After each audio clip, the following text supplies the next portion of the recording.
uchun Kia Sonic'dan tortib to trekkerlargacha hamma propanga o'tib ketadi. Shu haqida ma'lumot aytaman. Chunki bu avtomobillarga toza benzin topish juda ham qiyin, lekin propanni o'sha toza benzindan da zo'r aktam bergan hisobga hamma o'sha propanga o'tib ketadi. Ahamiyat berib qo'yasiz, shu vaqtda sizga ma'lumot berib o'tadigan bo'lsam, 42 talik qo'ysangiz, zapaska umuman ko'tarmaydi, 47 talikda ozgina ko'tarib qo'yadi propanda.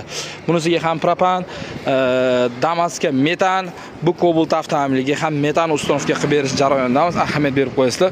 Kimgadir sifatli, ishonchli xizmat kerak bo'lsa, bemalol o'zimizga olib kelib topshirishingiz mumkin. Mashinangizda yubileyniy holatda sifatli qilib bitkazib beramiz. Faqat kelishdan oldin обязательно telefon qilib kelish kerak. Ilojisi bir kun oldin ham telefon qilib qo'yavering, iloji boricha o'chirib yozib qo'yamiz. Negativ bildiruvchilarga javoban bu video bo'ladi. Agarda bizda ishimizda problem bo'lsa, bizga bunaqa mashina kelmash kerak, aka, ishoning.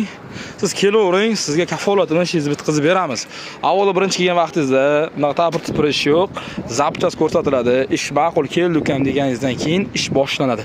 Sardor metangiz, ishonchli, sifatli xizmat, Kia Sonic'laring bo'lsa, bemalol o'zimizga olib kelishlaring mumkin. Har qanday mashinaga, ayniqsa trekkerlarga hozirgi vaqtga chegirma e'lon qilib qo'yamiz. Imini trekkerlarga 3 million 700 ming so'm. OBD funksiyali miya ulanadi. OBD nima deganlarga, OBD через ichkaridagi miyasi orqali ulangan hisobiga mashinani ko'rishi boshqacha bo'ladi va chek-pek yonib qolmaydi.